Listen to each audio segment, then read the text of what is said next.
Yeah, I mean, he closed with Saban Lee, Julian Champagne, Daniel House, and Georges Niang. Like, okay, tough. And that whole team was injured that day too. There was no Harden, there was no Embiid, there was no someone else. But it's just they even Melton. No Tobias as well, right? That game, or did Tobias play? Nope, Tobias played. Yep, but Tobias also only played less than them two with only 29 minutes. They just simply Shake was hitting and he was hot, so they kept him out there. Yeah, it was But I mean, just going some interest that interesting thing. I mean, obviously, if you're looking at projection, someone not sexy, because you look at it. So I'm trying to find him where. Wow, he's really going to be down there. Where would DeMar DeRozan be? This is the take that I like right here. Joko bring up the fact that Shake seems like the guy that could be the worst pick in the draft if Embiid is in. This is one thing that we've talked about at length, is that when we're looking for these back end picks, we want to be shooting for ceiling. We don't want to be buying the guy that could then get pushed down. We want to be buying the guy that can be pushed up, right? Correct. Yeah, and I think in football terms, it's like buying the hand. It would be like drafting Samaje Perine instead of just drafting Mixon and then swapping to Samaje Perine. You get what I'm saying, right? Because if Mixon's in, Perine's and dust. What I will say is, with this 10-game slate and with some stuff opening up, is like, we're so close to Shea at the 5. I know. Oh my god. You got rugged in real time. What an absolute rug job. Do we like Durant, or do we like taking Embiid and then Jason? You have a casual who thinks Embiid's probably not going to play. I think we do Durant. That's exactly what I was going to say, and hope that he doesn't take Embiid. And then Embiid comes back. All right. I like the thesis, boys. And then he sees a bunch of ADPs right now. He's like, ooh, 777. I can take anyone I want. Yeah. And there's also our 3 people here that I would like. Our consolation prize was going to be Tatum, and we lost him. Yeah, let's go. There we go. Let's go. The game theory bros are back. Durant and Embiid is beautiful. That's a beautiful start. That's a decent little start. Decent little start there. Yeah, so that's a great point of guys that can be like moved in and out. So like the same thing with it's tougher with Anthony Davis, but the Pascal. Taking guys like maybe OG and say like Scotty, they're interesting because, and even Fred, but Fred has a higher ADP. Whereas if Pascal does not actually play today, those guys are probably going to be thrusted up. But again, the caveat of that being the lowest total game, so it's like, yeah, and it's hard.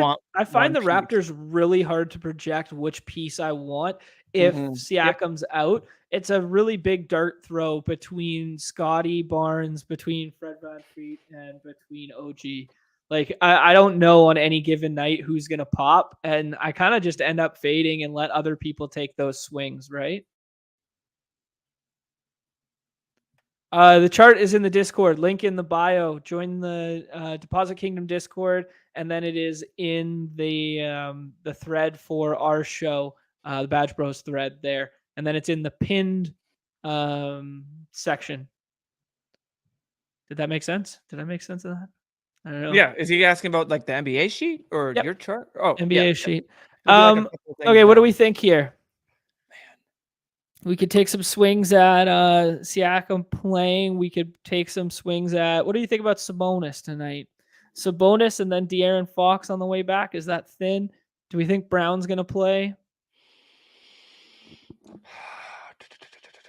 Let's do Sabonis. Yeah, I feel like Sabonis is a tier above right now. Yeah. If we can get Brown to follow the 4th, I think we can take him there.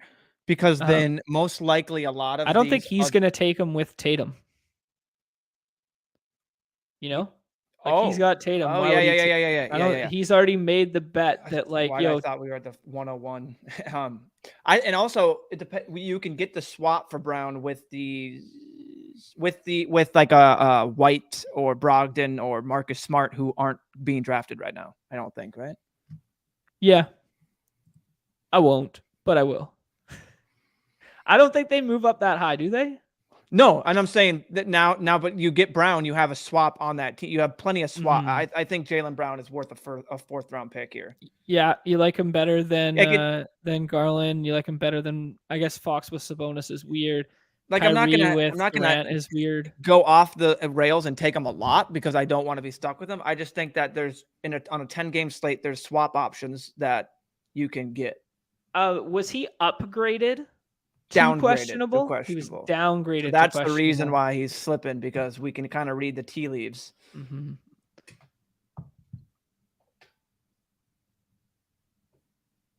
He's got Turner Paolo on the 5-6. That's better than what I just did. Yeah, so I don't really have my hashtag takes because I'm trying to get the takes as I'm reading the news. And I've done 13 auto drafts so far, and my exposures in order look like De'Aaron Fox, 8 out of 13. Yep. Zion Williamson, 6 out of 13. DeJounte Murray, 6 out of 13. And Evan Mobley, 6 out of 13. Those are like my top 4. Okay. Right now, and the rest is surprisingly spread out. So, I think kind of interesting. I think the Mobley one makes sense. I think the Fox one is either Fox's projected. I mean, I'm not accustomed to seeing 4th and 5th round Fox, so I do find this kind of alarming. Just as like he's a projected, recreational. Yeah, he's projected pretty high up there. I could see that very high total game. So. And how do we feel about him that high in my ranks? Interesting. He's probably just 17. You probably have him or maybe you moved him down a little bit, but I mean, they have him 17 to his ADP. You're going to be getting him all the time. You know what I mean? Zion going ahead of Sabonis here. So he went at 16 there. He's going to be the one that's moving up like slowly. And depending where his ADP opened, I'm not 100% sure, but seeing a 20 ADP. I just can't get on board with taking Fred VanVleet in the 6th round or whatever. Or I mean, in the 3rd round. Yeah, with Siakam back, I think that's like you're. What do you think about Miles Turner here? Different. It's different. I think we do Kristaps. I really do. I think we try out Kristaps here. Okay, sure. I know he's been kind of dudding, and I know he plays the Twin Towers, but he plays the Twin Towers scares me a lot. But and that does. But I just think that 5th round Kristaps, mixing him in a bit and getting a little bit is definitely worth it. He can get a ton of blocks and he doesn't need. Be the dude main shoots. scorer. Yeah, dude shoots trays. So I mean, doesn't really need to be in the low post doing any moves. He doesn't have a low post game really. So, are we team Terry or team Miles Turner if Miles Turner falls? You want something fun right now? I think I'll just say Bol Bol's interesting. Okay.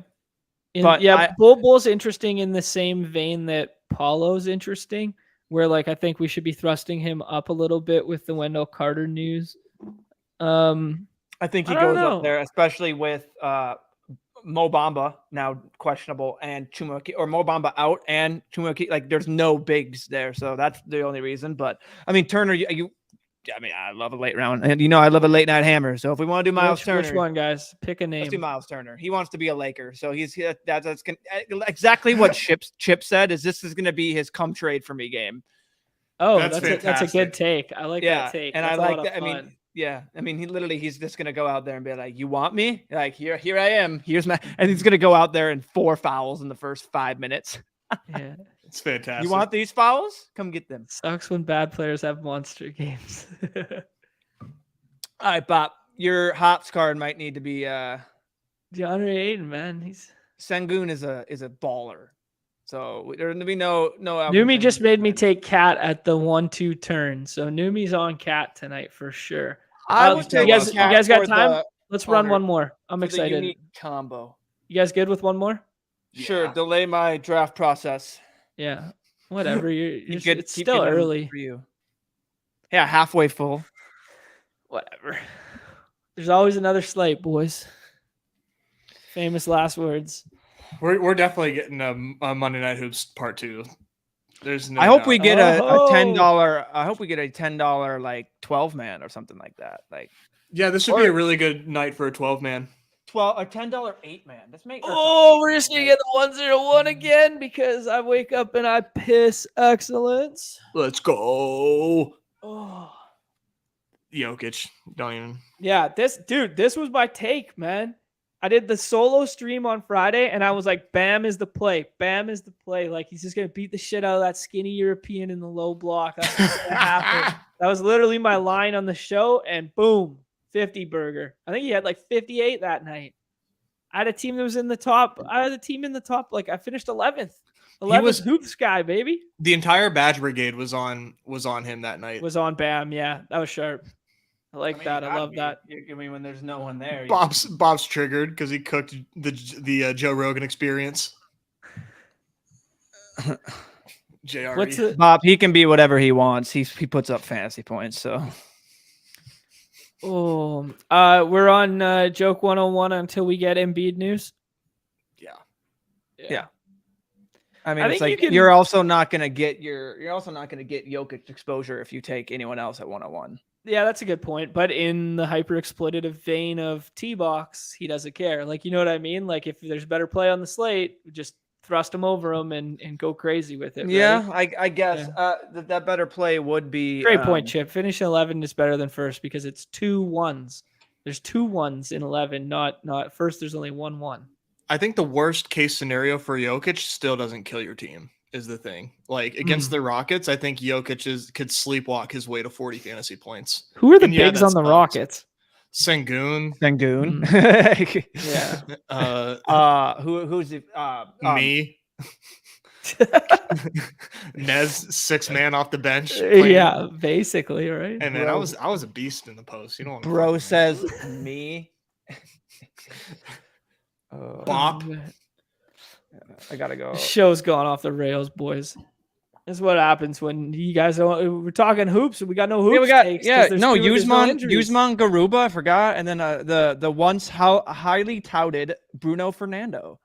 Oh my god, Jabari Smith is cool though. I do like Jabari Smith.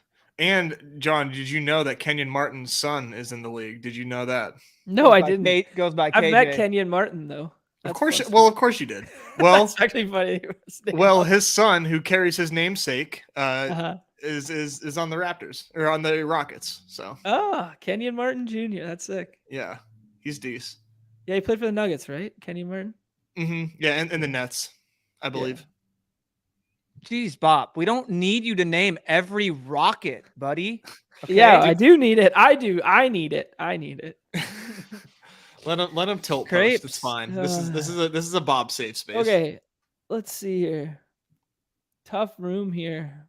Raise it coming in. Trey, Shea. Let's see what Chip does. I'm always interested to see.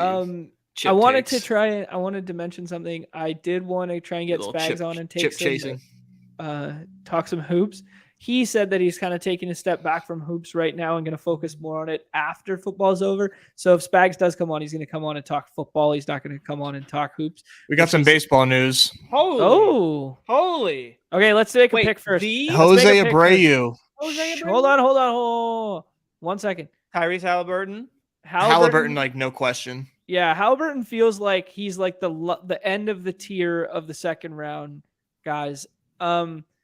Halliburton, and then do you want to take your boy Cat? I know you like the way he's projecting, or do we want to thrust up Zion? Let's thrust up Zion. I think getting Zion ahead of ADP, getting ahead of the Zion smoke, getting him in some interesting constructions from not the middle of the draft board where his ADP is going to be fun. That's the move. That's the absolute move. You guys want some fucking takes? I'll give you the hoops takes. These guys tell these spreadsheet virgins talking about got to wait for the news and stuff. I'll tell you what's up. Zion's what's up, baby. Breaking news. Jose Abreu to the Astros. That's crazy. I was going to have him ask where he think Jose went. Way to ruin it, Nez. That seems very strange because, I mean, I get it. He's he's a ghost of himself. Well, okay. So my knee-jerk take to Jose to the Astros would be that he's on the wrong side of 30, sure, but he's been productive and like really good for a stretch here. I imagine he only has like 1 year or something left on that deal. But why did they just sign Mike Clevenger? Yeah, he didn't trade it. They signed him. No, he's talking about the White Sox right now. I'm talking about the White Sox. Yeah, why would they sign Clevenger when like that's like a win now move? That's a win now move, right? Right. They're going like, hey, we're going for it. This core is still good. Why would you give up the veteran piece that's the cornerstone of Yeah. that? Trade Jose. Jose was signed for the VF. Like, he did not get traded. Oh, I'm trying to say, yeah, they didn't trade. Oh, Jose just signed. oh, In Yeah, in the deal. I might have framed that when I said that as Yeah. though it was traded. No, he signed there. okay. Yeah, that's fine. And I guess you don't re-sign him obviously because he costs money, and then you have like Vaughn can play a little Vaughn first will base, play right? first base. Yeah, And for sure. and what's his name too? I always ship him with Vaughn. I think he's the lefty. Sheets. Gavin Yeah, Sheets. Gavin Sheets. Does he play Yeah. first, or is he just like chubby? Yeah, He's think a first big or corner corner outfielder outfit. that very well could play first. Yeah. He's Yeah. left-handed too, which is kind of nice. Yeah, interesting. I mean, the Astros just keep That getting just better, right? Oh, Like, God. think about their only kind of weakness last year was the kind of Yuri Gurriel platoon at first base, and then they're like, Trey Mancini's going to be the Band-Aid, and Trey Mancini's still a really good baseball player and a good hitter. He just had a really bad postseason. Mhm. But like, yeah, it's a very interesting. I was hoping he would be a Pirate, and then they went and signed G-Man Choi and Carlos Santana. Slam Tana already, or is it a Okay, we're on the clock here, and No, What do they have I'm before? not that smart, so I have no idea who to pick. What do we think about just thrusting up Terry Rozier's ADP and just being like, "Yo, it's Scary Terry night"? There's no wrong answers. I would probably take Edwards, but All right, we're gonna thrust him up, and then we're gonna take Anthony Edwards Edwards. can take that third-year leap anytime now. I mean, Really could. He did that one night and dropped a 60 burger from the 6th round ADP. Yeah, if his coach wants to come, like, apparently to every game, so he has something to play for. Apparently, that's the only reason you can put up 60 points or just play well. And Numi, you were thinking of Yoshi Satsugo. Okay, I'm gonna just. Are the Phillies getting traded? We're gonna log off. We're gonna log off. Rozier's always that's the thing. Like, I don't know that Rozier needs thrusted just because like he's for whatever reason. Well, I guess for good reason. Well, the last always 3 there, drafts, he's been drafted in front of us, like really. 5th round and I guess whatever. if you want the 101, yeah, okay, yeah. My I mean, bad. if you if you want him to fall back on the 101, let's get weird with the build and take him in there. And now we're going to take another guy who's 36. Exactly. 30 And plus. who's to say that you're just bypassing duds and some of these guys that people say, if you can get, what? Judging the ant pick? Well, who's to say that basically like these guys you're basically just telling the story of these guys dud. These are going to be the most common picks here. I'm just going to thrust up a guy, which normal people go, oh yeah, I got him in the 6th. I got him in the 4th. He puts up that performance still. And then other people still put up a good enough performance that are, you know what I mean? So yeah, I like that a lot. That's just making your path to first easier. So, which I'm all about, but can't clearly do. Yeah. What do we, didn't you like come second in hoops like a week ago? You like, oh yeah. I don't know. It was fucking guy, man. You guys are so short-minded, results-oriented. Trust the process, baby. Get weird, get long. Yeah, I was thinking Always some tilt, names John. in my Always head. tilt. Never tilt, never sweat. Always tilt, always sweat. No, God. To the day I die. And never play sides buddy. because you're not sharper right. than the books. He's about it. Always tilt, always sweat. Ain't that right? Yeah. Good boy. It's a good, nice looking cat. He's a big chonk, man. He is a chunk. He's like, it's lunchtime. Man, we're getting bull thrust up into the 5th here. Well, it's Chip. That's It's Chip. Chip. Take it with a grain of salt. Yeah, A grain. here. Paulo, good Pacific Northwest boy. All right. I'm just going to start naming everyone. That's a Minnesotan boy. Yeah, you got it, man. So that's basically, like, solidarity. half That's the who. NHL, You know right? what? That's who you should be cheering for, not the laundry. The laundry can be from anywhere, but like you gotta cheer for your hometown guys. That's what it's about. John, just shut up. Just shut up. What? All right, go Tyus Jones. Woohoo. Go Chet Holmgren. Woohoo. There you go. Now we're talking. R.I.P. Like, Yeah, I think Mobley. Okay, so Mobley was a name that was in my mind here. I mean, with no Allen and Love. I think I don't know that I want to officially overthink out? Did I miss this? Is he officially out? Someone would somebody just lie in the Discord like that? Oh, I have no idea. I could have missed it. Jared Allen's out. All right, cool. So Allen's out. Kevin Love out. Jared Allen. Does Levert coming back matter at all? Not to Evan Mobley. Okay. No. Anybody else? Do you like Vooch better? Shake, we kind of down talked a little bit. Tobias? No. Tobias is interesting leverage if you want to bet against. Make the Zion bet, yeah. Or make the Embiid bet. Right. But I think Mobley's super safe. Okay. And Chip, I didn't know Chip took Herb Jones. Let's go, man. Me and Chip are just in lockstep, man. We just two galaxy brains just connected. Here we go. All right, Jets, let's shut it down. The show went off the rails. We did. Fun hoop slate, a lot of moving parts. Gonna have to keep plucking it together. But you're gonna have to draft and lean into some uncertainty here if you want to get in, because this contest is filling fast.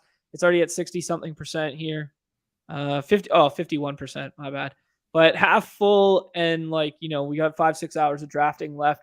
So lean into that variance and get weird with it. Maybe mix in some. I don't want to advocate for a Joel Embiid 101 team, but I will advocate for a Joel Embiid 102 team so that you flip the build on that side of the board and kind of build it out as if he's going to play, and just and just know after your 10th share of 20 teams, you'll get the notification right then that he's out. And just a couple action items.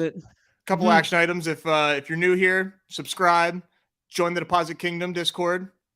Use code badge if you've never played Underdog. Use code badge, match your deposit up to $100.